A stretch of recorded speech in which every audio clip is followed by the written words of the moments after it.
This is my orientation class regarding strategy for the civil service examination. Therefore, it is necessary for me to first of all introduce about myself. Only then I will talk about the strategy of the civil service examination. I am Kailash Mishra. I was also one of the civil service aspirant like you. When I was graduation third year student, I appeared in the interview, but failed to qualify the examination by 3 marks. In second and third attempt, I failed to qualify the main examination. Again, in the fourth attempt, I appeared in the interview, but failed to qualify the examination by 8 marks. I finished my 4 attempts within 25 years of age, and for the last 14 years, I have been giving guidelines to the civil service aspirants. None of the district in India where my tout IS or PCS officer are not serving. I am an author. I have authored so far 11 books, and some of the book is published from Tata McGraw-Hills and another books from my own publication. And today we shall discuss about in which way we should prepare for the civil service examination. Before that, why one should prepare for the civil service examination. See, some of you in this classroom is doctor, engineer, CA, CS, etc. And you are getting good package in your field, but you will not get that much job satisfaction as you will get in the civil service examination.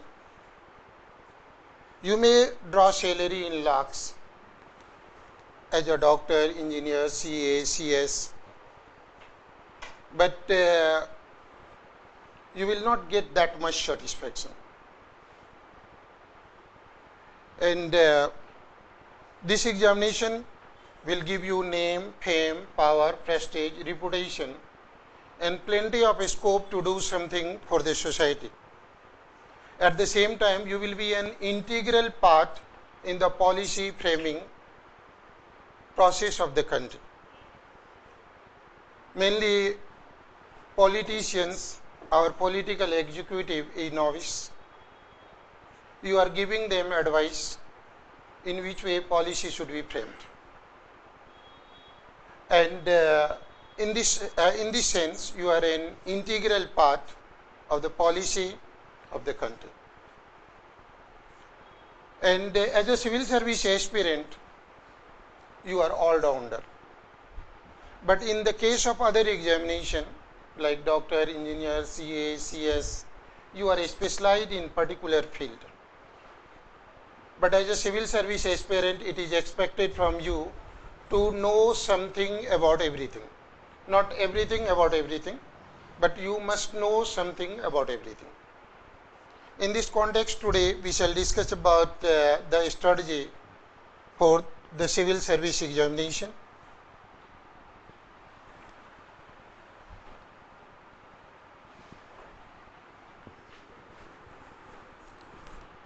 We know it very well, the civil service examination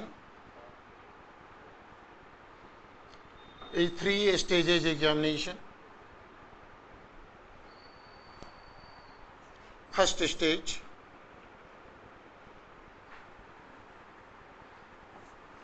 you know it very well, we call it the preliminary examination.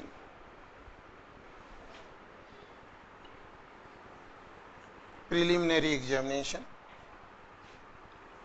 Second stage, that is main examination. And third stage, that is interview. That is interview. In the prelims examination, you have 2 papers. General study first paper and GS second paper, popularly known as CSAT. Civil Services Aptitude Test. Total number of questions in General Study first paper is 100. Each question carry 2 marks, that is 200 marks, and at the same time negative mark. If you are answering one question wrong, then 1/3 marks will be deducted. In the CSAT paper, 80 question, each question carry 2.5 marks, and total marks is 200. And before 2015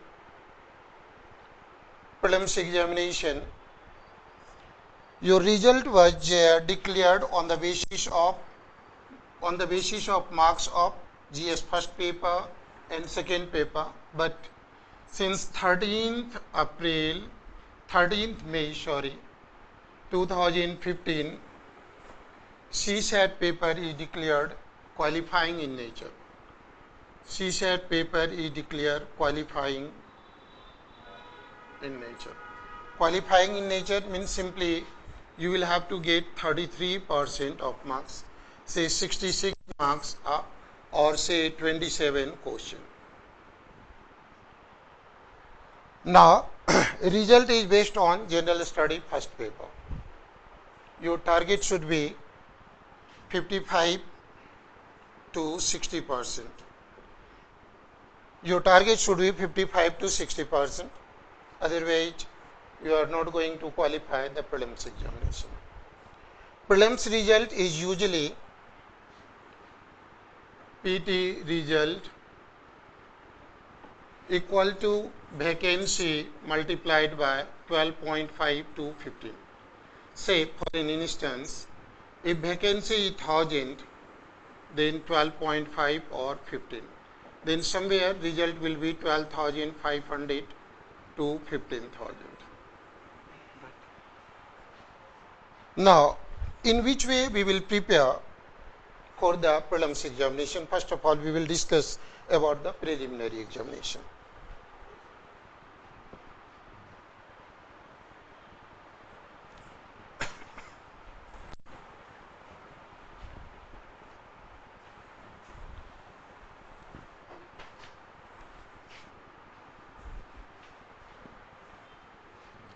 How to prepare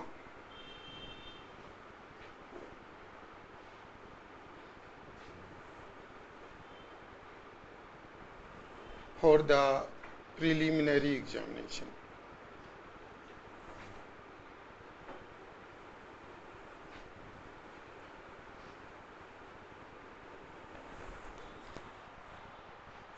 First of all, first stage, go through NCERT.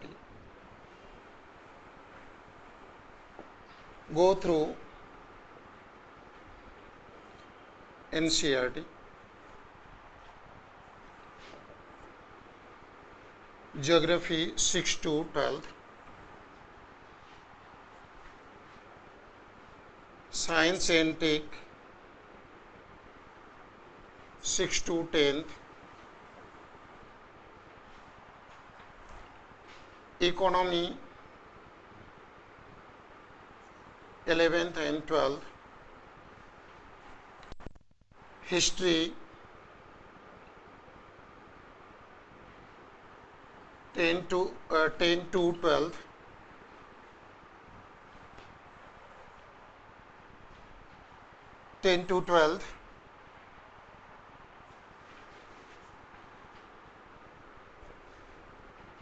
Ecology and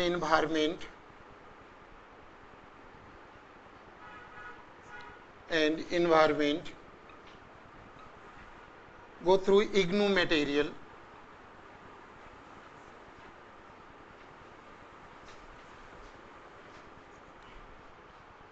Polity 11th class NCERT plus Indian polity of M. Lakshmikant,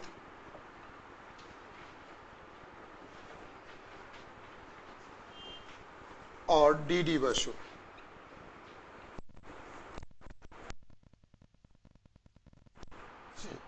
What did I say? These are the basic book.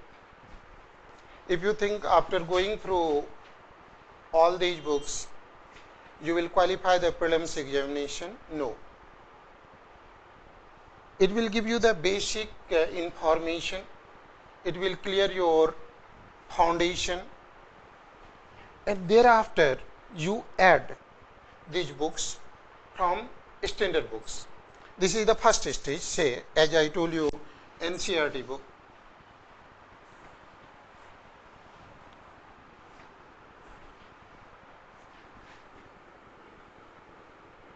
NCERT. Thereafter, standard book.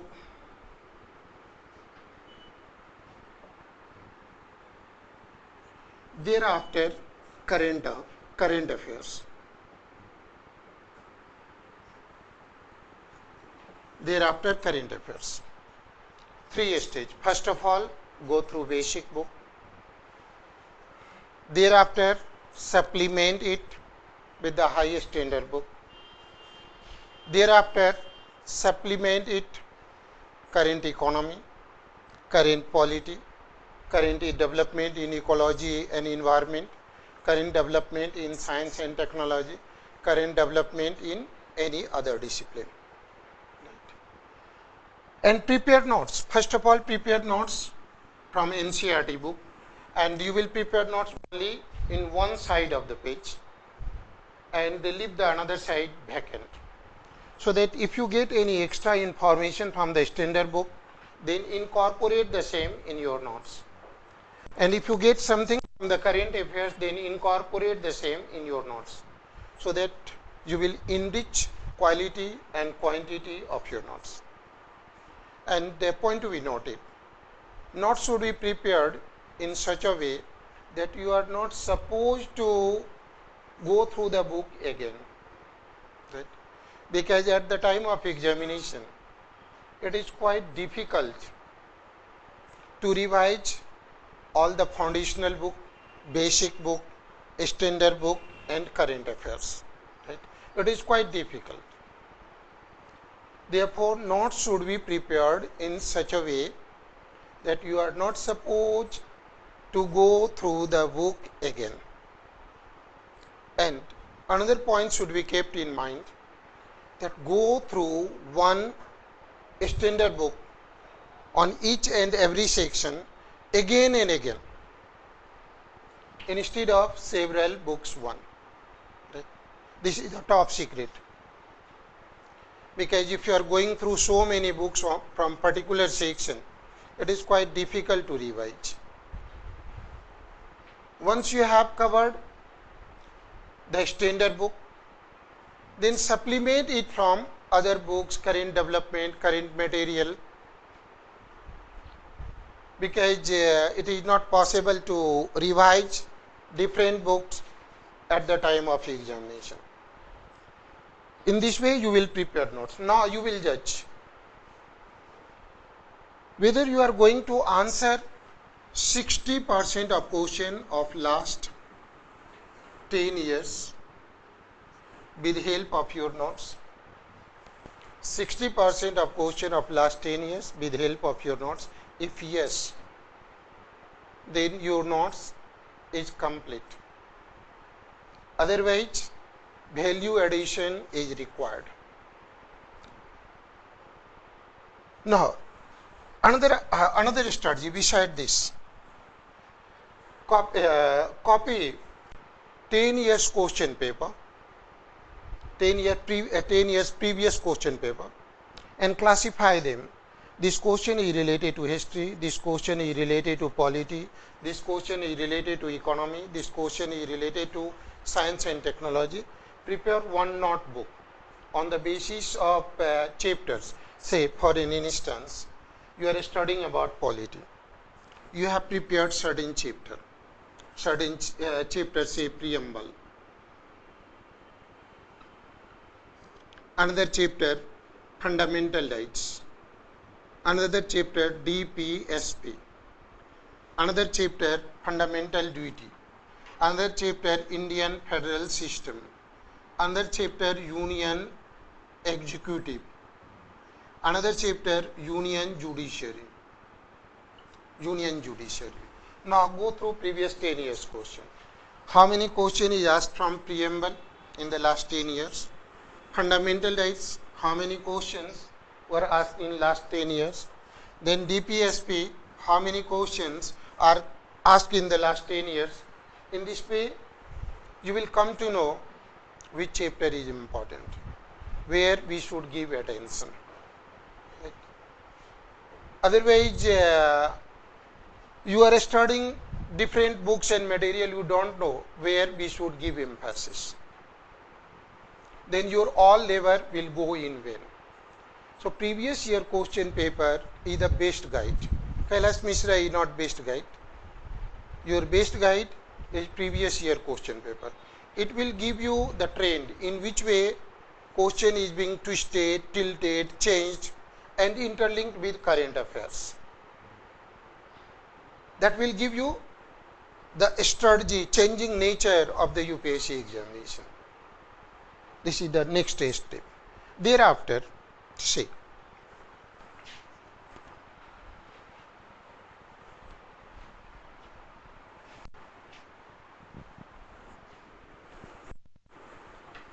Form of cooperative groups of few students. At the max, 2 to 3 students. Cooperative group of 3 students. Not disgusting, frustrating and discouraging group who may cooperate each other. And you may give them homework, do this homework and teach me in the next class. Don't have a big group, otherwise what will happen?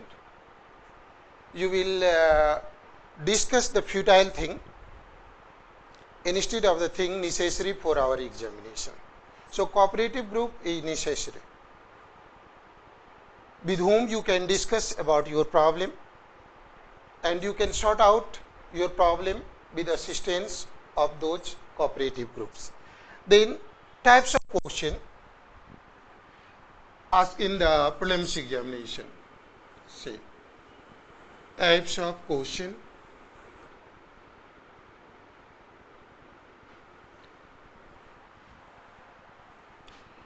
We will divide the question of the prelims examination in 3 parts.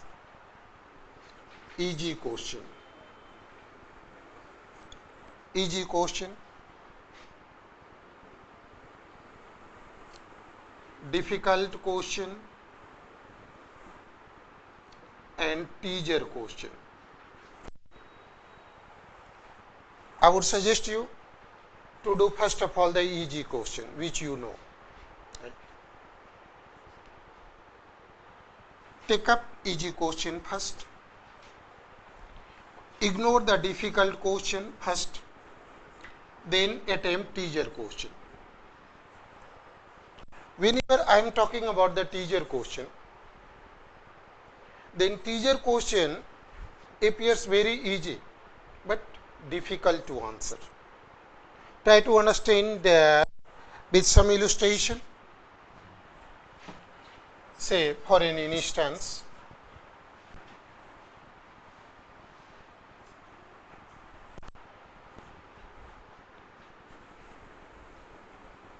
what is basic feature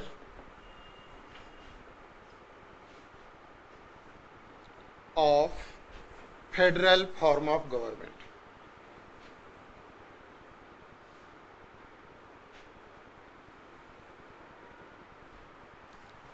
Point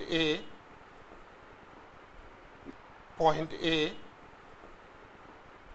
dual government. Point 2, division of power. Point 3, retain constitution. Point 4, independence of judiciary.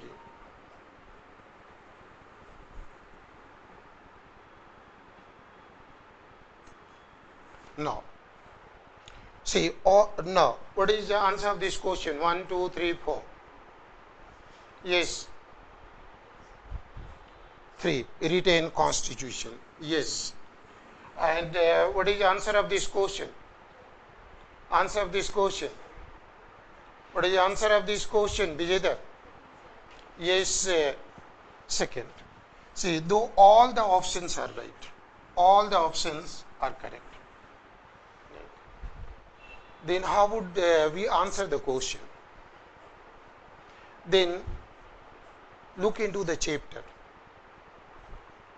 Look into the chapter. Say federation. Federal form of government is basically based on division of power. This is the central point of federal form of government. In case of parliamentary form of government, it is based on fusion of power, concentration of power, legislative power and executive power is fused, and the remaining feature of parliamentary form of government is subsidiary. Say division of power. Due to division of, in case of division of power, then we have dual government, union government and state government came into being due to the division of power. Due to division of power is enumerated in the constitution.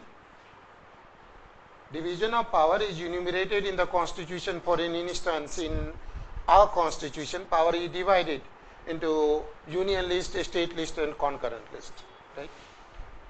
Then due to division of power, dispute will arise, right? Due to division of power, dispute will arise. Then who will sort out the dispute? For that purpose, we have independent judiciary. Are you getting my point? If this type of teacher question arises in the examination, then look at the central point of the topic, crux of the topic. Try to understand this type of question with another illustration. Say,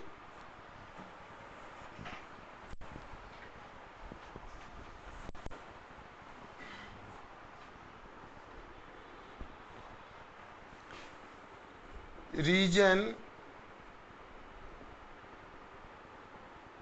behind the first war of independence. First war of independence. Say a stoppage of pension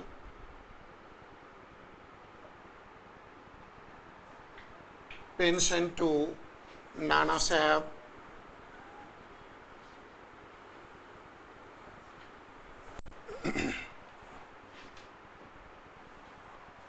economic exploitation,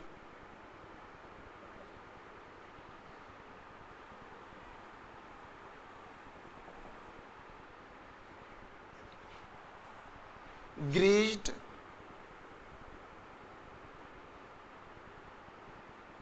cartage with fats of pig and cow,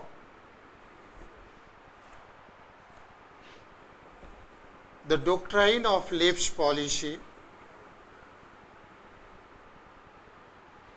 of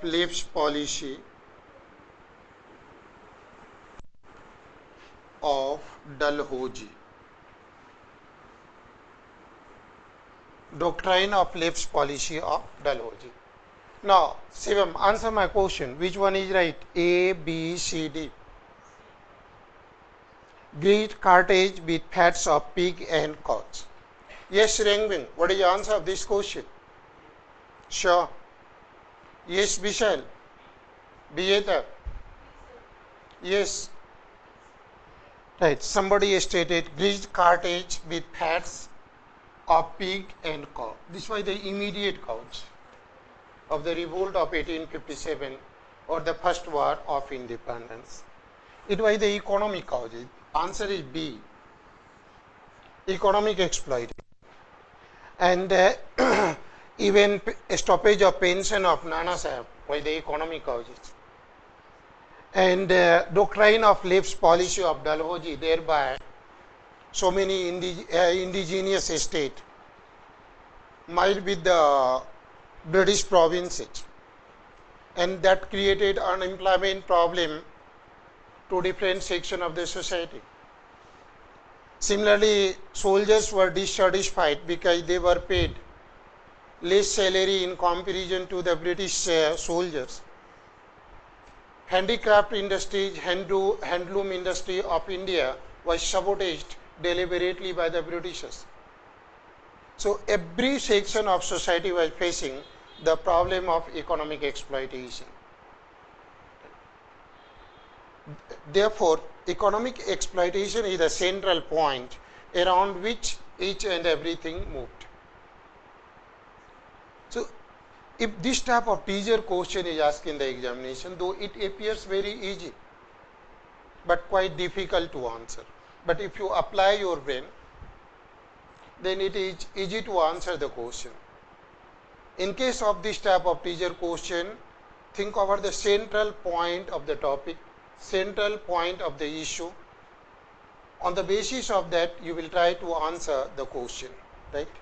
On the basis of that, you will answer the question. Are you getting my point? Now, come to the point, difficult question.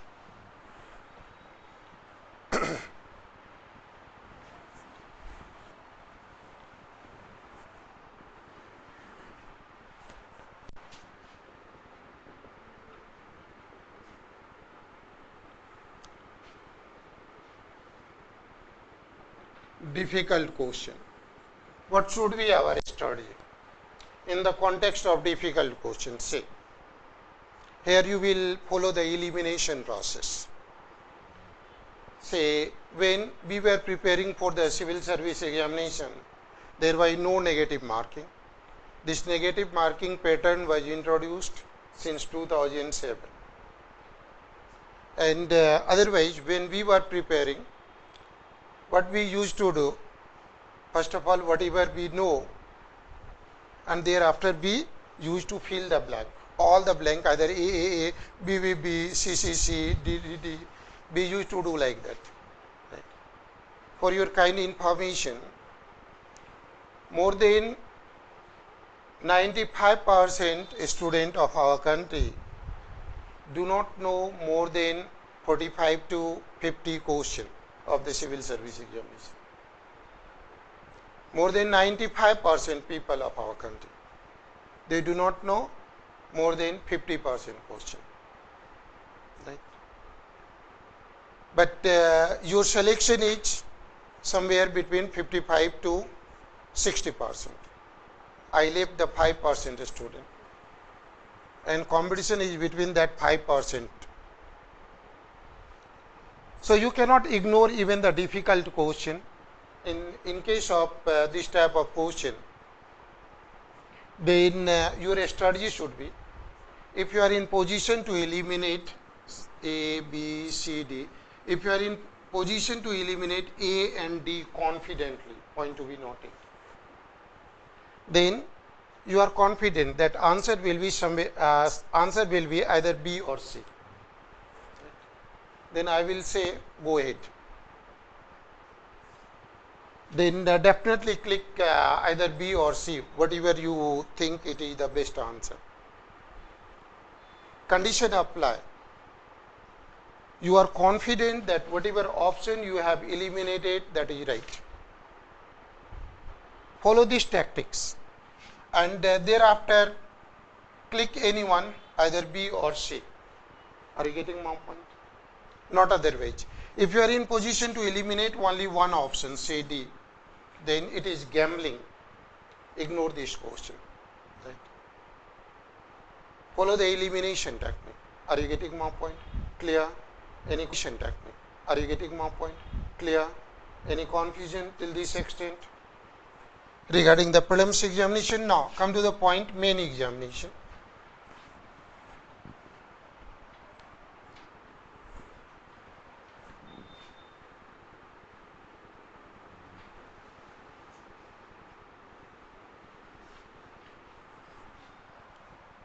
You know it very well.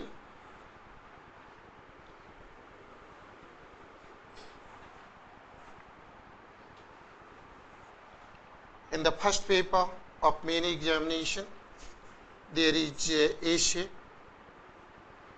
It is of 250 marks. And qualifying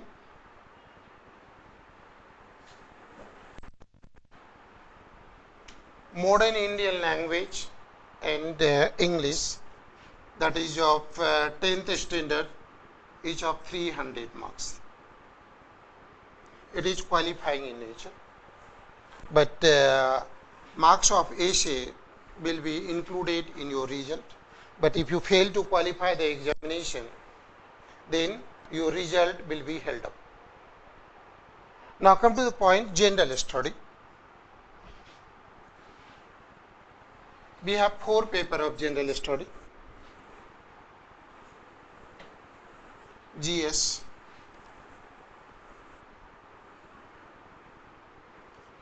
four paper. Each paper is of 250 marks.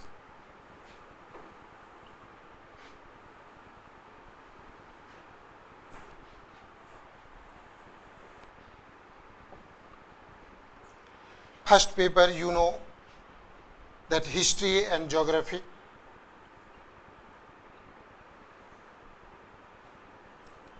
And geography, ecology, environment. Second paper, polity and IR, international relation. Third paper, economy and science and technology. And fourth paper, ethics, integrity and aptitude. Ethics, integrity and aptitude.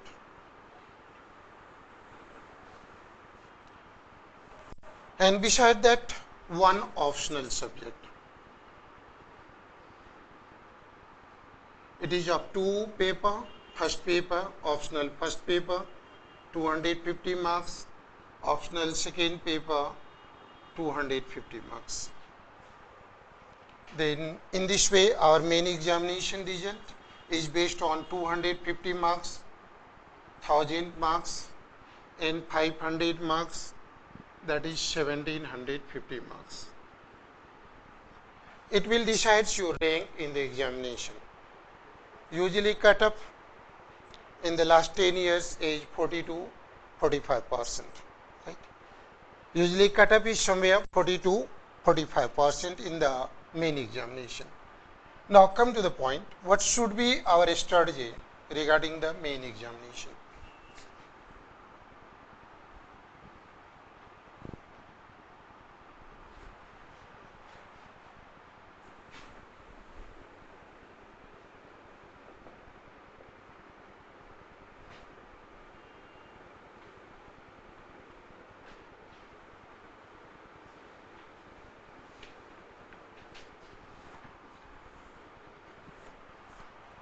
Again, first of all, prepare notes.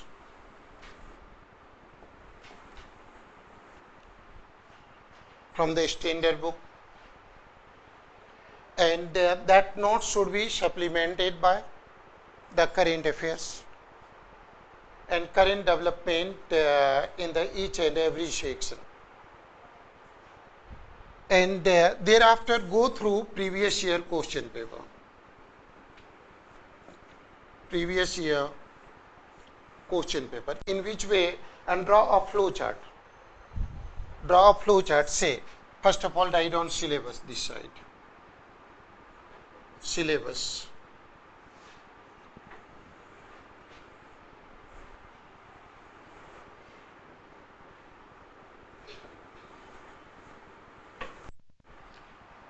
Say, for an instance, you are preparing for polity. Polity, syllabus for the polity. First topic, write down topic, say, philosophy of Indian Constitution. Philosophy of Indian Constitution, Indian federal system, union executive, union judiciary, local self-government, political parties,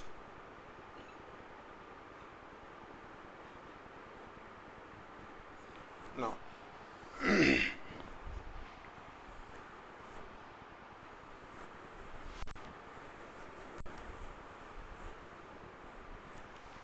write on year, at least 10 year, say 2015,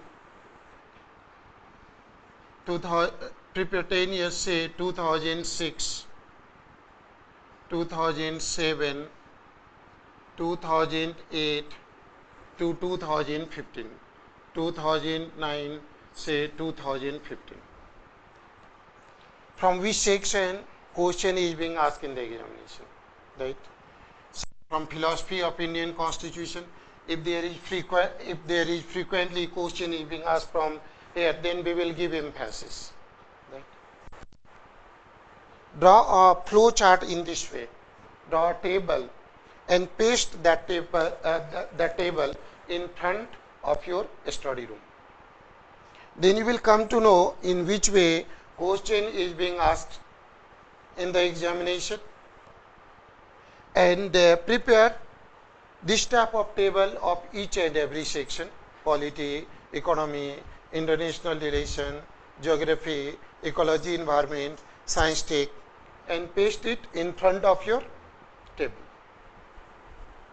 Then you will come to know about the trend of the examination, nature of question, in which way UPSC is twisting, tilting, interlinking the question with the current aspect, and whether it is factual, whether it is factual in nature, opinion based in nature, or current affairs, what type of question is being asked in the examination, you will assess in this way.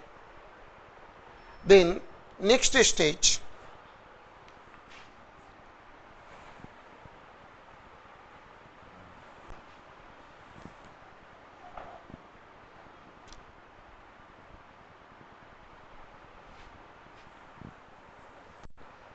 is how to write answer.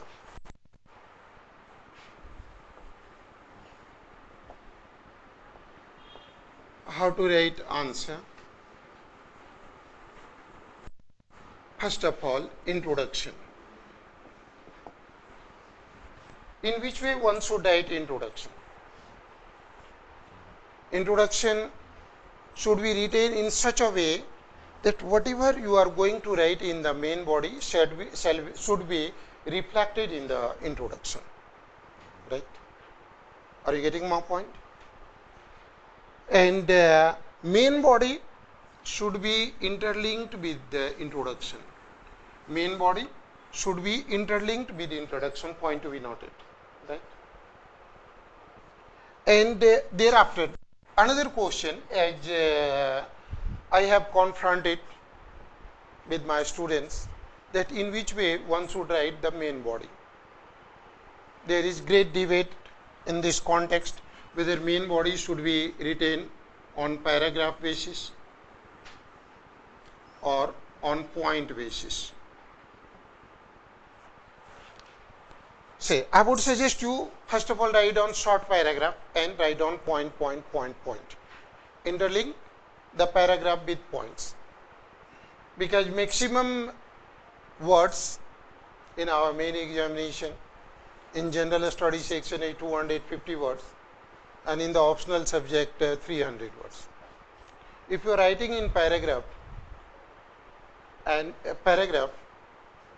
then it is quite difficult to present each and everything within the word limits.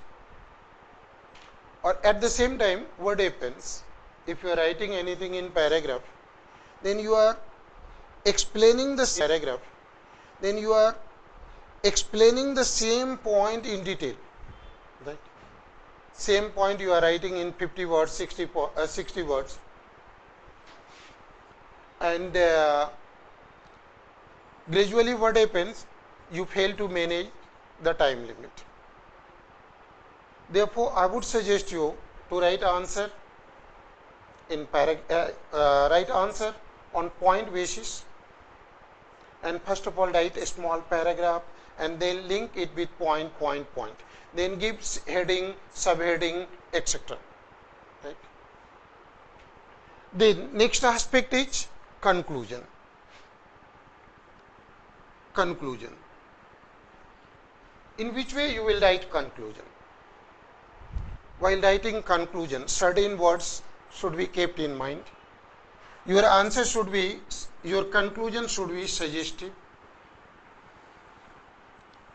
futuristic, positive, and solution oriented.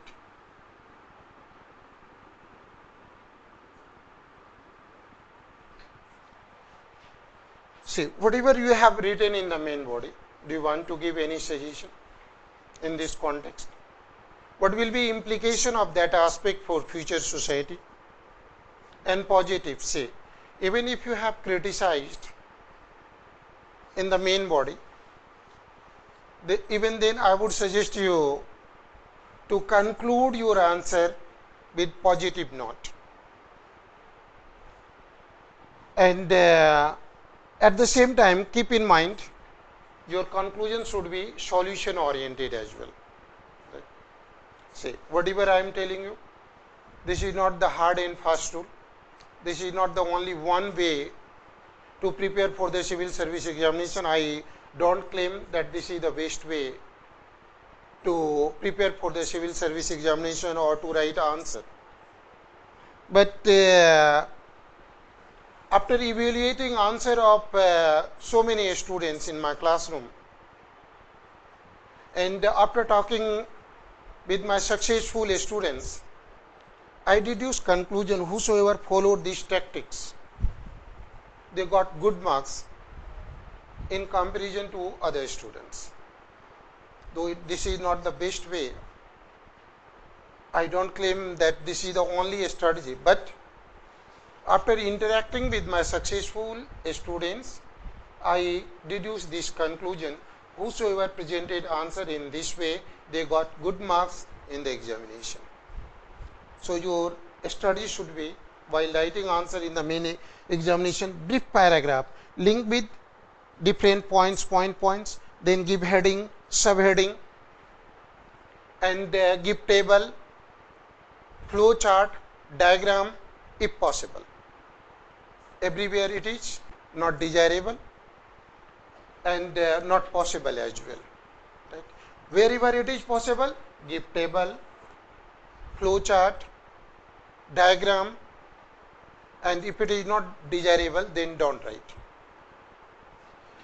See, now come to the point, another aspect, question with different tags.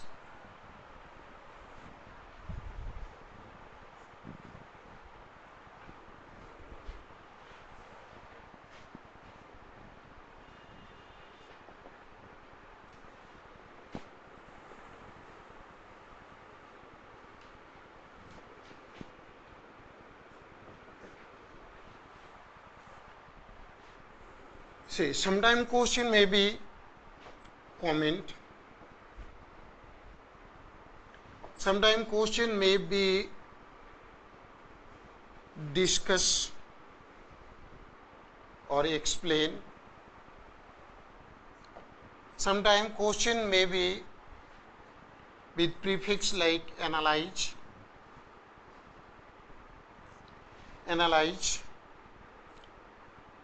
may be related to review, may be related to evaluate, critical evaluation,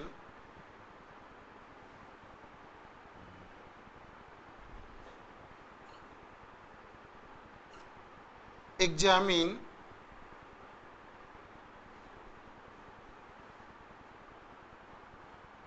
critically examine,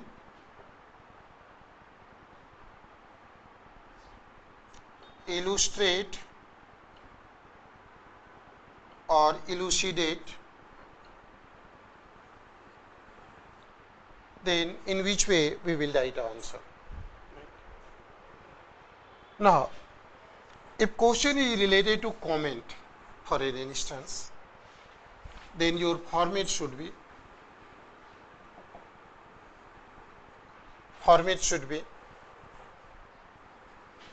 give brief introduction. No background, background is not required. No background. Main body. Divide main body into different paragraphs or different points. Different points, say A, B, C, D. Then write down criticism. Say A, B, C, D. Then give brief remark.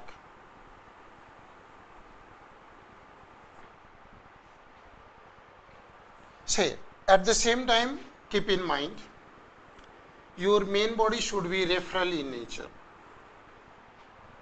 Main body should be referral in nature. Whenever I am talking about referral in nature, say for an instance, you are writing about position and status of President of India. Then you may write in this way: we have adopted parliamentary form of government where head of the state is titular or nominal head of the state, like the British Crown. Here reference is British Crown, right? So your main body should be referral as well. That shows your in-depth knowledge about the topic. Now, if our question is related to discuss or explain,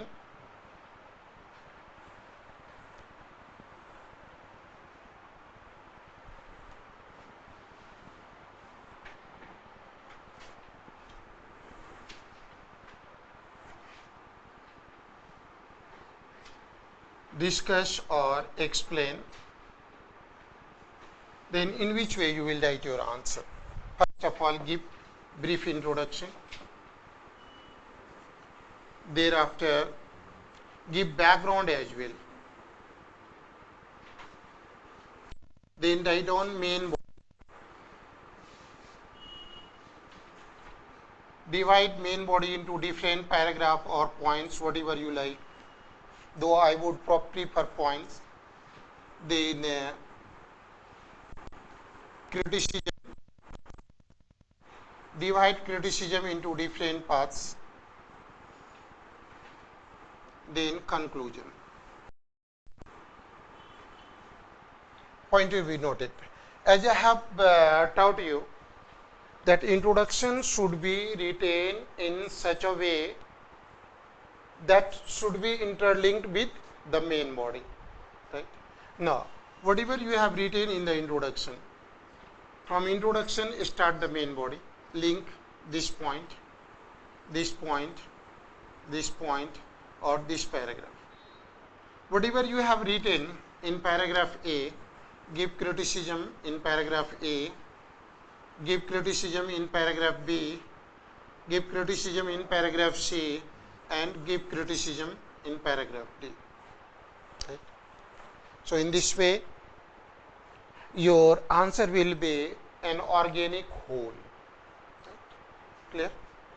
Now, come to the point. If question is related to analysis or analyze, this is the most important aspect.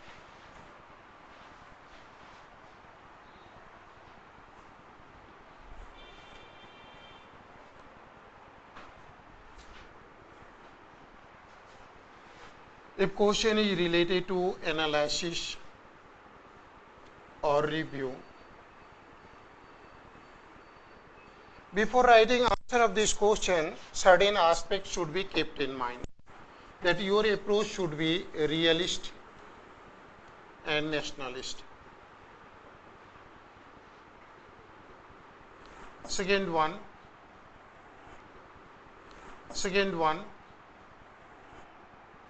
find out the hidden intention.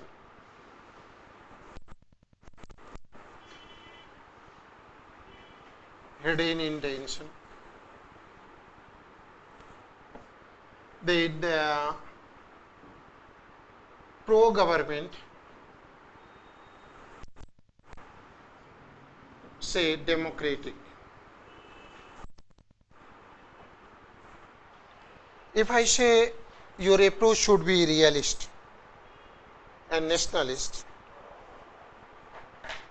Realist means try to remember one famous quotation that no one is permanent friend and foe in the international relation, only interest prevails. Say for an instance, during the Cold War period, India and the USSR are very good friends, but after disintegration of the USSR refused to supply cryogenic technology to India, and Russia tilted towards China, and India tilted towards the USA to promote their national interest, where friendship has gone. This is the realist approach. Again, political realist will suggest you ideology, ethics, morality, value system is subsidiary in nature. And national interest is paramount. If national interest of the two countries, say India and the USA, then India and the USA is natural friend because the USA is the oldest democracy of the world and India is the largest democracy of the world. Right? If national interest is identical, only then, not otherwise. For an instance, say during the Cold War period, India, a democratic country, was tilted towards the USSR and having very cordial relation with the USSR. And China, after the ping pong diplomacy, a socialist country, had more cordial relation with the USA in comparison to India, where democracy has gone. Right? What is the importance of democracy here? Similarly, as I told you, no value of religion and ethics.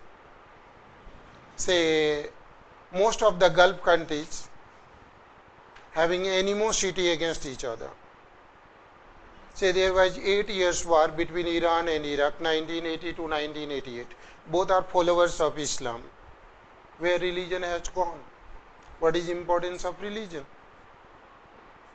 If national interest is identical, then religion, ethics, value plays important role, not otherwise. So keep in mind that national interest is paramount.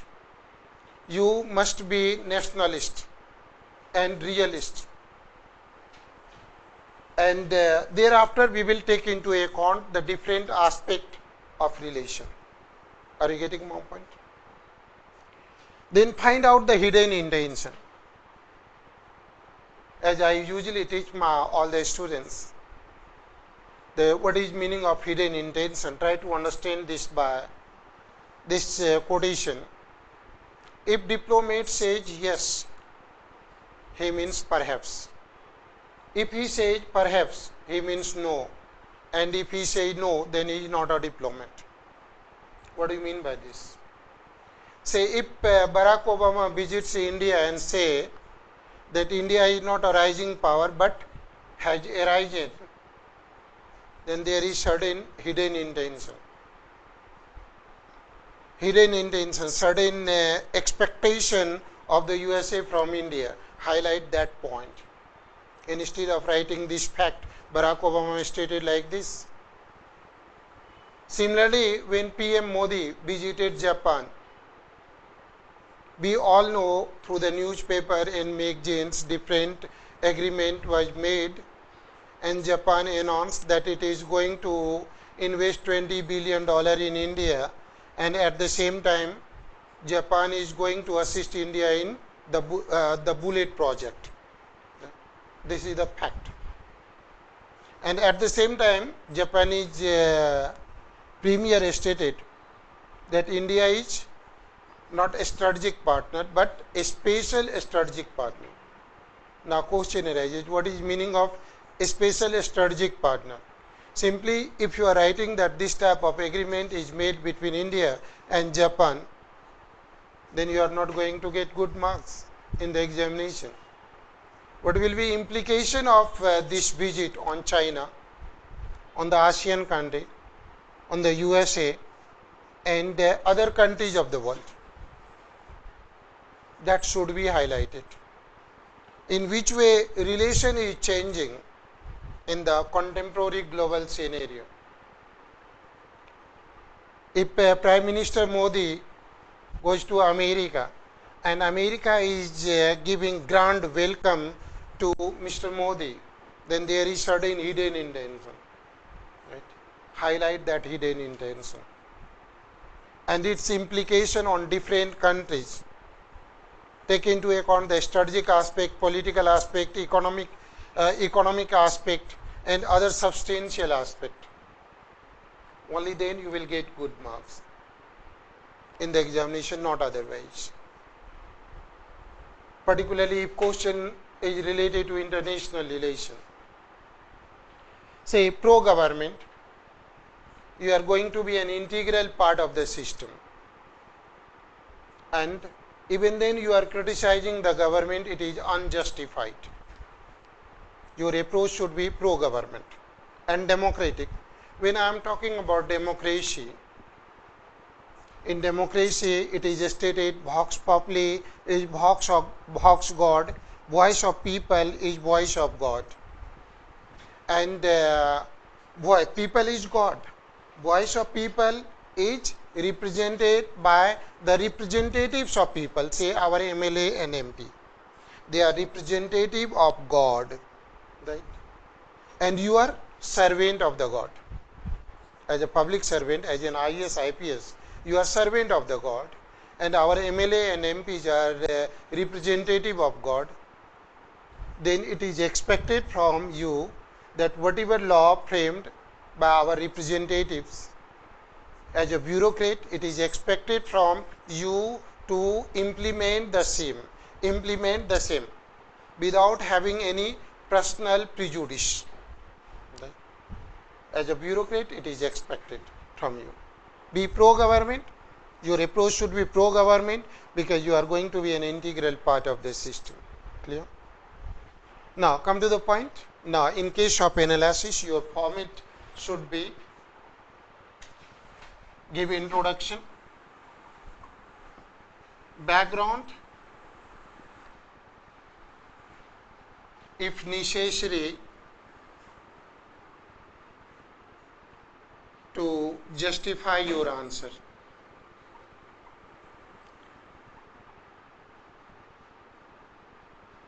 Not otherwise.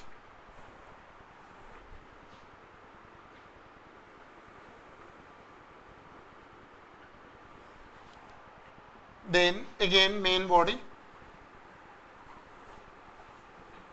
Should we retain indifference? Hidden intention. Hidden intention. As I told you, if diplomat says yes, he means perhaps. If he says perhaps, he means no. And if he says no, then he is not a diplomat. Then what is IS? What is full form of IS? Not Indian Administrative Service. I am sorry. Right? Then hidden intention, you may understand about the hidden intention with the one Hindi song, that is kahin pe nigahein, kahin pe nishana. Right? That is the hidden intention. Again, subsequent paragraph, fact plus hidden intention. Fact plus hidden intention. Don't write criticism. Give conclusion.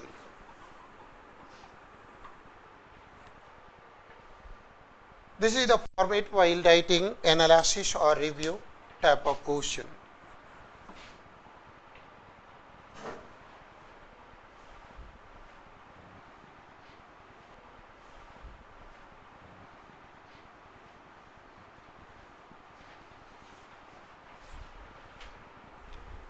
If question is related to evaluate or examine,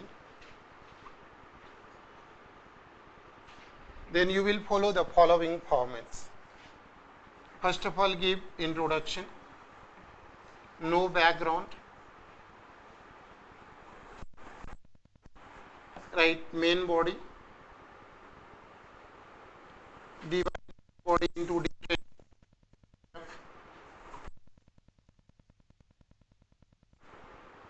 then write on fact plus merit, use, importance or applicability.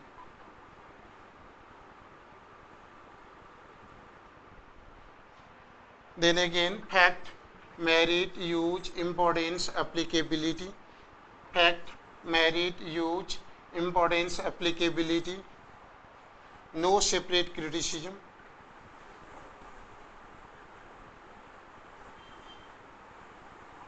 And give conclusion. Give conclusion. Say, if another prefix is added, say critical evaluation, or say critically examine,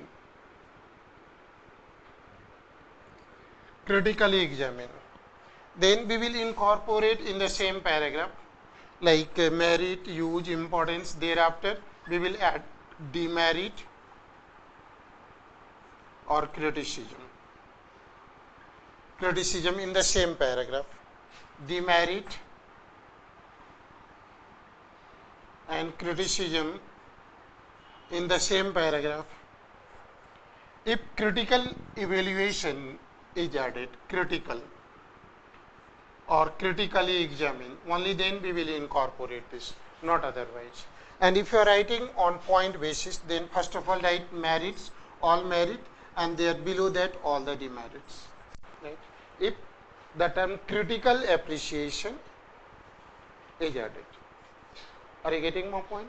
Clear? Now,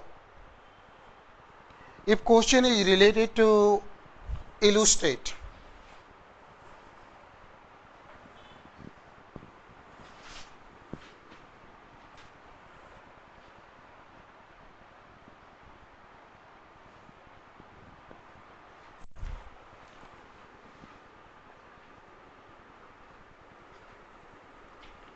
then what should be our strategy? Then first of all give brief introduction, no background, then write on main body, then write fact plus contemporary relevant example. Relevant examples.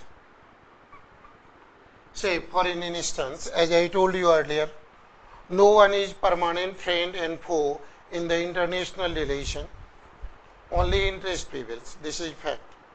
For an instance, during the Cold War, India and the USSR were very good friends. But when both the country failed to promote interest of each other, then friendship has gone. Are you getting my point? This is the illustration. Give facts and different illustration. There is no separate criticism.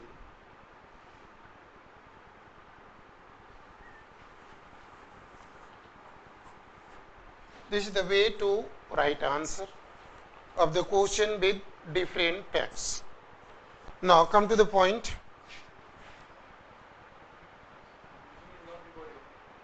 Pardon? Yes, definitely. Yes, you will have to write conclusion as well. You will have to write conclusion as well. Now come to the point. Another aspect while writing answer, try to understand the central point of the question. Central point of the question. Say for an instance, if question is nature of a state as mentioned in the preamble of Indian Constitution.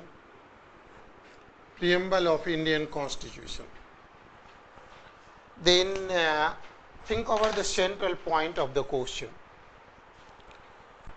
Here question in nature of state. First of all, underline the center point where you are supposed to give emphasis. Nature of a state, like India is sovereign, socialist, secular, democratic, republic. You will have to highlight all these things. Sovereign, in which way India is sovereign, socialist, secular and democratic republic. Underline the central point. If question is, maybe certain question may be linked with another paragraph, another aspect. Say, write the same question in different way. Say, preamble, entire constitution of India is a reflection of the preamble. Say, comment, entire constitution of India is a reflection of the preamble. If question is like this, then what is the central point? Entire constitution of India is a reflection of preamble. Here reflection is the central point. Reflection of preamble. Say for an instance, our preamble ensures liberty, equality, fraternity, justice. Whenever we are talking about liberty, then you will have to link it with the fundamental rights. And equality, you will have to interlink with the fundamental rights, say article 14 to 18. Fraternity, in which way our constitution is ensuring fraternity. Say India is sovereign, in which way India is internally and externally sovereign. Our parliament is reflecting sovereignty of India. Socialist, DP, you will have to link it with DPSP. Secular, you will have to link with the fundamental rights. Democratic republic, election is being conducted at the interval of 5 years in our country. That you will have to interlink with the electoral process. Right?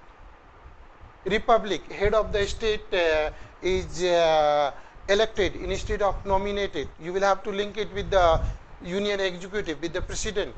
Are you getting my point? So one topic may be interlinked with another topic. So that aspect should be also taken into account while writing answer in the examination. Clear? Getting my point? Now, see, while writing answer, what type of mistake you people commit? Your first mistake is that if you know certain article or certain economic data, while writing answer, even if that is not required, some extent if that data or article is related to topic, then forcefully you try to incorporate the same in your answer. Am I right? Is it true? Yeah. Avoid this type of temptation, this type of thing.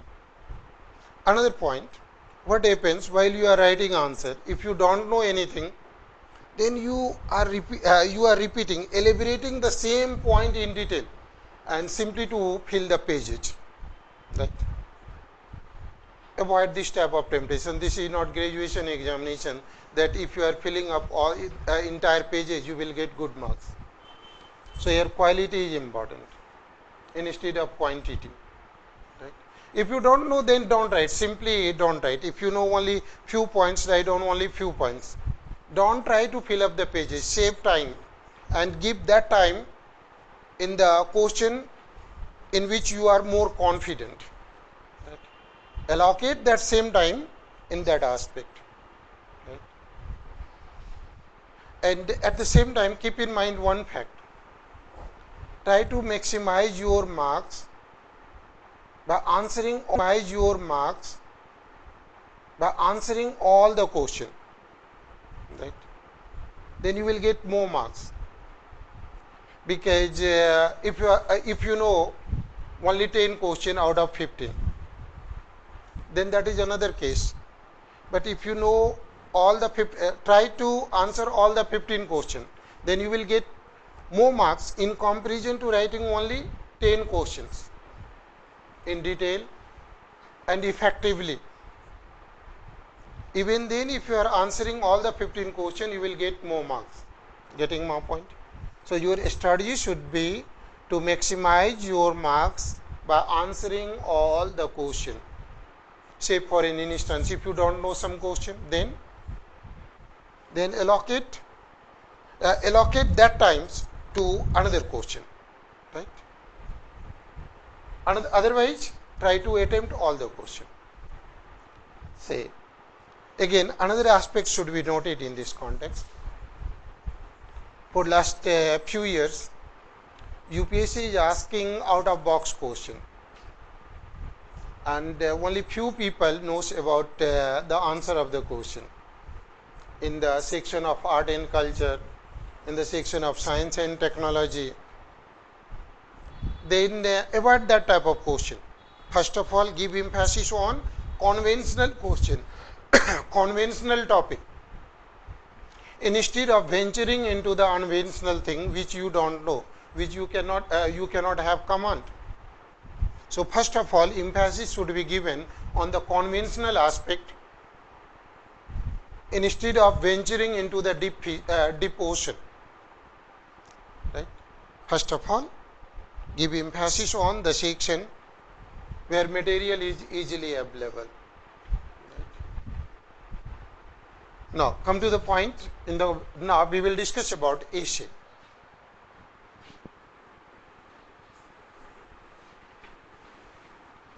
What should be our strategy in essay? Answer of the main question, general study question and optional subject question and essay is quite different, because you have 3 hour time. Earlier you were supposed to write only 1 essay, now it is 2 essay. Even then you have sufficient time, 3 hour time.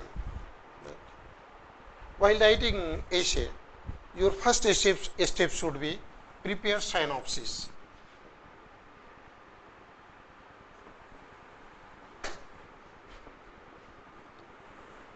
In the last page of your booklet, right? Prepare synopsis. Give at least half an hour time to prepare synopsis of both the essay, right? This is the first step. Second step, to write down introduction. And introduction, as I suggested, you should be written in such a way that your entire essay will be reflected in the introduction. You may start introduction with quotation, with any famous quotes or a story, or even with poems, right? Then second step is introduction. Then third step, that you must write the answer in you must write answer essay in paragraph. You must write answer. You must write essay in paragraph, and keep in mind, one paragraph should contain only one idea, and the subsequent paragraph should be interlinked with the previous one. One idea should be written in one paragraph, and subsequent paragraph should be interlinked with the previous one. Clear? Getting my point? Then another point, then try to link the topic. Link the topic with history, geography, polity, national aspect, international aspect, cultural aspect, the topic on which you are writing. Say if you are writing on democracy, then interlink democracy with its history, and in which democratic form of government is misused by the demagogue or the dictator. Try to link it with history, polity, economy, national aspect, international aspect, cultural aspect, social aspect, and current aspect. The topic on which you are writing essay, try to interlink with it. Interlink it with different aspects. Clear? Have you understood? And then merit and demerit of the civil. Then merit and demerit of the civil, whatever you are writing. Merit and demerit. And then while writing this thing, give suitable illustration as well.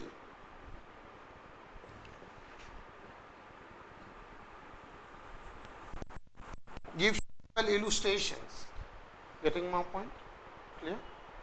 And then conclusion. As I have already suggested you, while writing conclusion, it should be suggestive, positive, and futuristic. Are you getting my point? Suggestive, positive, futuristic, and problem oriented, solution oriented. Clear?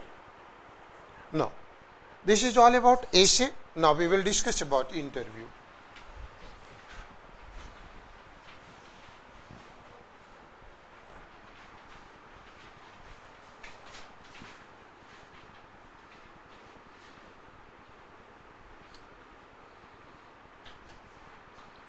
Say, interview is of 275 marks, but don't think interview is of 275 marks. Because for last few years, UPSC has developed or trained giving less mark in the main examination.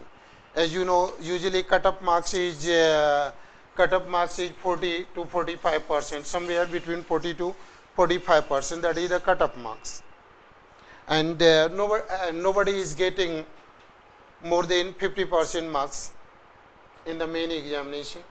As you know, last if you analyze the result of last 3 years, you will say topper of 2013 examination, it was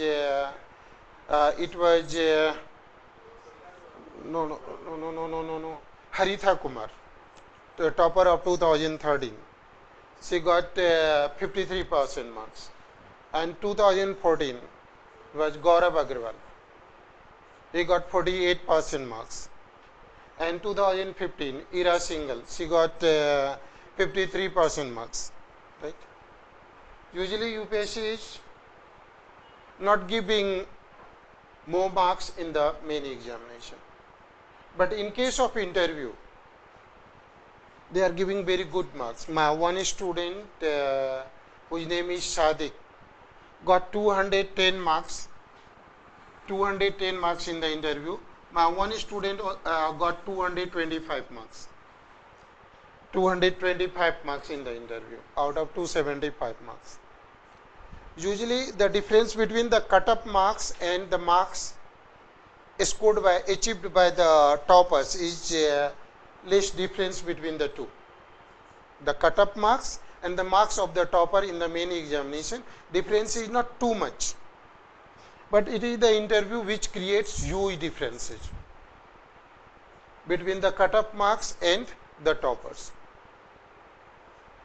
So interview is very important in the final selection and in your ranking.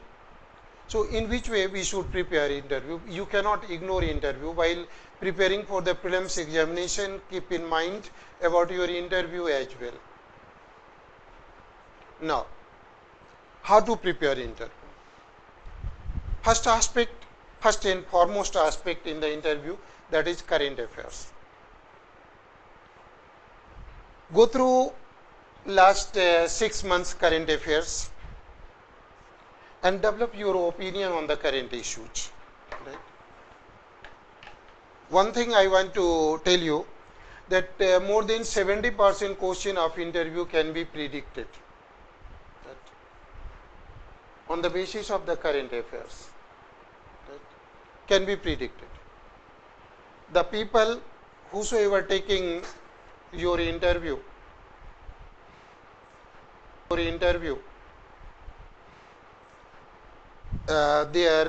are not preparing for the civil service examination. They are not going through the reports of parliament and the ARC report, the report of different committees and commission. They are more accustomed with the masala news. right? And current aspect, whatever going on in our country. So go through the current affairs and develop your opinion on the current issues.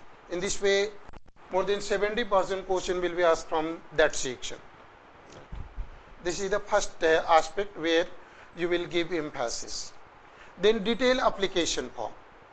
After the result of the prelims examination, UPSC will send you a form for the main examination, in which you will have to write about your education, your birthplace, your extracurricular activities, your cadre, preference of the post like IS, IFS, IPS, Group A, Group B, in which way you have given priority,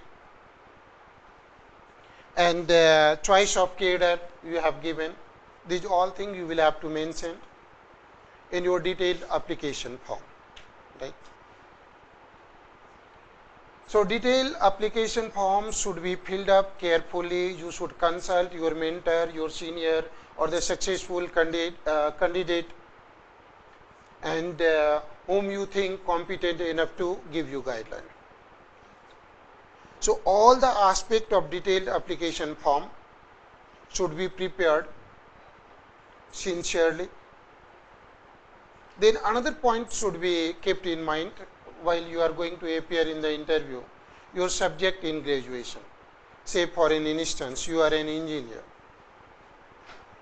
but you have opted certain other subject, history, geography, political science, sociology, psychology, and so on.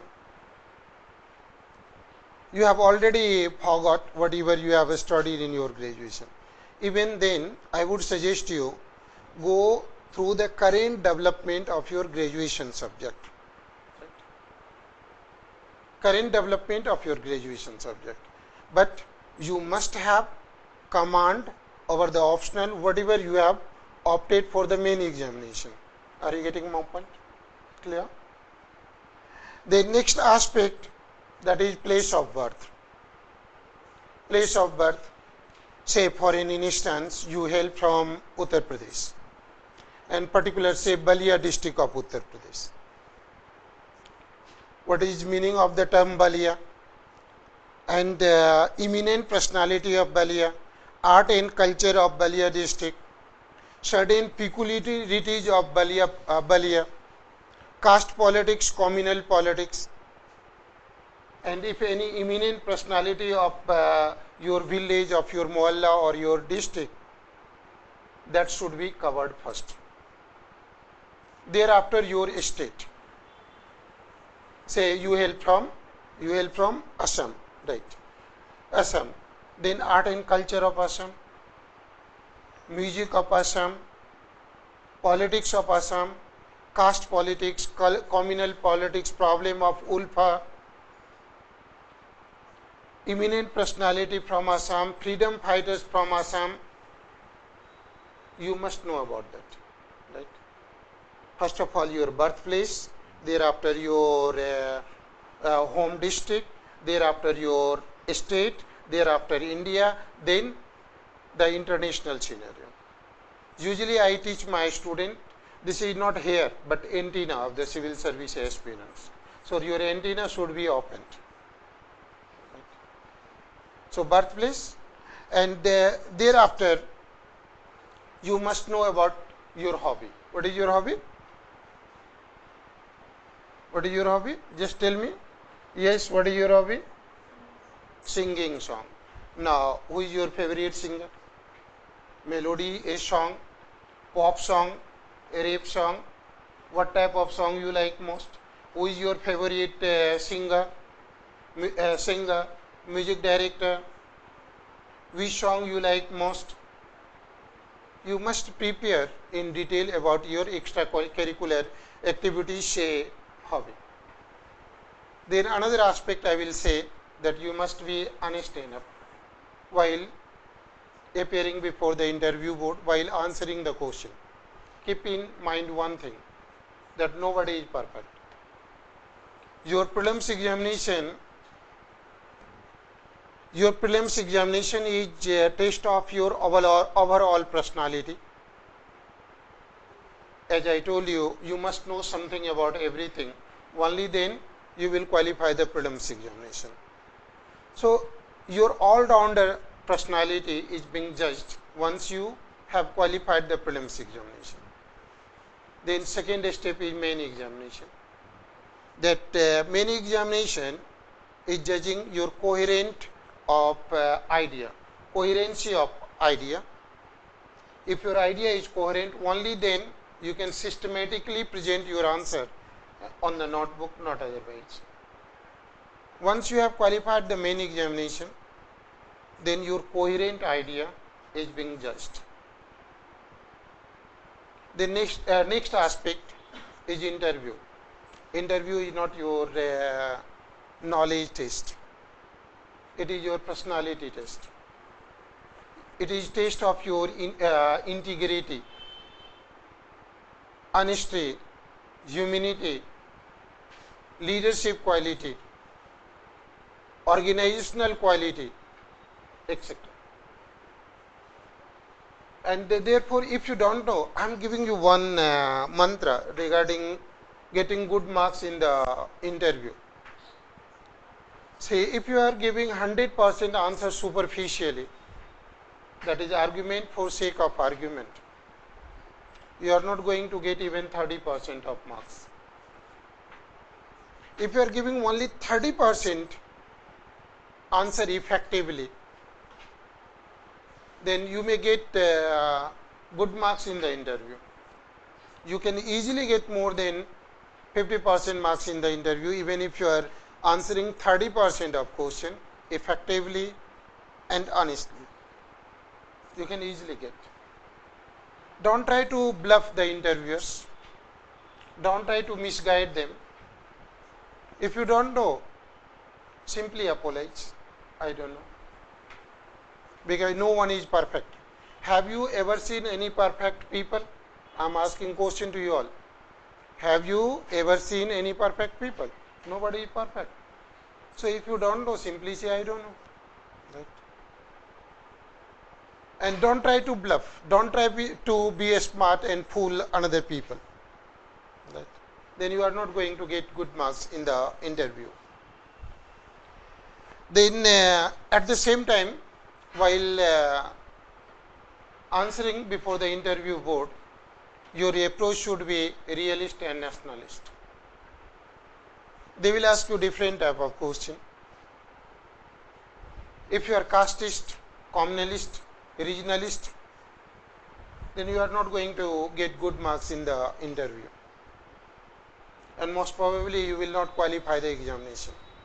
If you are regionalist, if you are Bihari, Bengali, Marathi, Gujarati, Punjabi, then and if it is reflected in your answer, then definitely you will not get good marks. You are neither Bihari, Bengali, Marathi, Gujarati, Punjabi, Kashmiri. Simply you are an Indian. You are neither Hindu, Muslim, Christian. First of all, you are Indian, then you are Hindu, Muslim, Christian, and so on. This should be your approach. If before the interview board, while this type of question is arised. Then another aspect, attend mock interview, as many mock interview as possible. Then you will find out your mistake, where you are committing mistake. You will find out the same. Right? And then if you were previously employed somewhere, they know about your job profile, and why did you quit the job, why do you want to be an IAS, merit and demerit of the job. This type of things should be kept in mind. Then dress. What should be your dress? You should be properly attired and dressed should be wear in such a way that nobody should notice you, and at the same time you should not feel uncomfortable before the interview board. Are you getting my point? It should be, you must be properly dressed so that nobody should notice you, and at the same time you must feel comfortable. That is the dress. Right. Now, regarding the book, I would suggest you to go through my website, and that will cater your all the requirement. Right. And in case of problem, then you can mail anything on destinationis@gmail.com.